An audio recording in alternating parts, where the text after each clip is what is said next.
असां जूं भेनरूं उहे जकड़ियल मुसीबतनि में वकोड़ियल जेके असां जूं नियाणियूं आहिनि उहे तमामु घणो परेशान आहिनि पंहिंजी तालीम जी वजह सां। तालीम सही नमूने सां पिराए नथियूं सघनि ऐं जॾहिं स्कूलनि तरफ़ वञनि थियूं, कॉलेजनि तरफ़ वञनि थियूं त रोडनि रस्तनि ते कुझु अहिड़ा नौजवान वेठा आहिनि जेके उनखे ख़राब नज़रुनि सां ॾिसंदा आहिनि। उन ख़राब नज़रुनि जी वजह सां पोइ उहा असांजी न्याणी, असांजी भेण स्कूल या कॉलेज न वञी सघंदी आहे। ख़ुदारा न्याणियुनि खे रस्तो ॾियो, न्याणियूं पढ़नि, उनखे ख़राब नज़रुनि सां न ॾिसो। जहिड़ी करणी तहिड़ी भरणी। हिन समाज में सुठो माण्हू बि आहे, ख़राब माण्हू बि आहे, पर जेका भेण सुठे माण्हूअ वटि आहे उहा ख़राब माण्हू वटि बि आहे।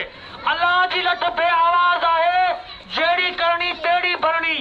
अॼु तव्हां कंहिंजी न्याणीअ में अखि विझंदव त अलाह न करे तव्हां ख़ुदा जे वास्ते न्याणियुनि खे रस्ता ॾियो।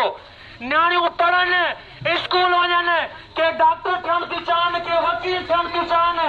उहे ग़रीब असां जूं न्याणियूं वॾी दिलचस्पीअ सां, वॾी ॾुखियाईअ सां तालीम पिराइण जे लाइ हिन रोडनि रस्तनि ते कचिन आबादनि मां निकिरंदियूं आहिनि। पर जॾहिं तव्हां जूं ख़राब निगाहूं उन ते पवंदियूं आहिनि त पोइ उनजो जीअण जंजाल थींदो आहे।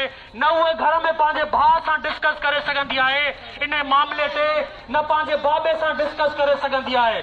उनजो घर में दोस्ताणो माहौल न हूंदो आहे। उनजो वालिद, उनजो भाउ मज़दूर हूंदो आहे। उहो मज़दूरी अचण वारी मुसीबत महांगाई सां पूरो पए या न्याणी जी तालीम सां पूरो पए। इन जे लाइ दोस्तो मां सम्झां थो त जहिड़ी करणी तहिड़ी भरणी। अॼु अगरि तव्हां कंहिंजी न्याणी ते अखि विझंदव त सुभाणे तव्हांजी न्याणी ते बि कोई अखि विझंदो।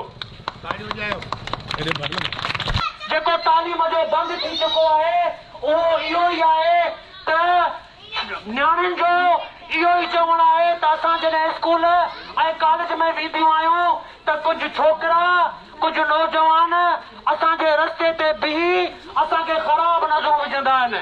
जंहिं न्याणियुनि जो घर में दोस्ताणो माहौल आहे उहा पंहिंजे घर में पंहिंजे बाबे खे, पंहिंजे भाउ खे उहो हक़ीक़त ॿुधाईंदी आहे, मुसीबत जे बारे में आगाह कंदी आहे।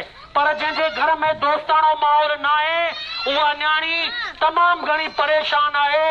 उनजी असल वॾे में वॾी वजह जेकी आहे उहा नौजवान आहिनि जेके रोडनि रस्तनि ते वेही उन्हनि खे ख़राब नज़रूं विझंदा आहिनि, उनखे ख़राब नज़रुनि सां ॾिसंदा आहिनि।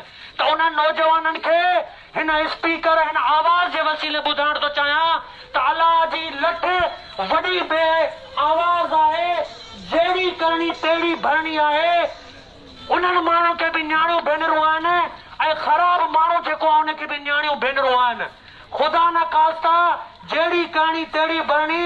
अलाह साईं तव्हांजी न्याणीअ खां सां बि को अहिड़ो न थी वञे जंहिंजो तव्हांखे पछताव थिए।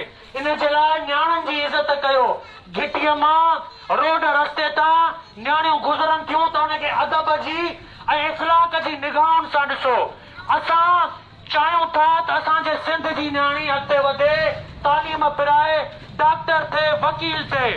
पर हिन जेको सबबु आहे वॾे में वॾो, जेके नौजवान न्याणियुनि खे तंग कनि था, जेके रस्ता रोक कनि था, उनजी वजह सां न्याणी तालीम पिराए नथी सघे। पोइ उनजा ख़्वाब अधूरा थी था वञनि ऐं पोइ उहा न डॉक्टर थी सघे, न वकील थी सघे। इन जे लाइ दोस्तो न्याणियुनि जो क़दुरु कयो, न्याणियुनि खे अदब जी निगाह सां ॾिसो।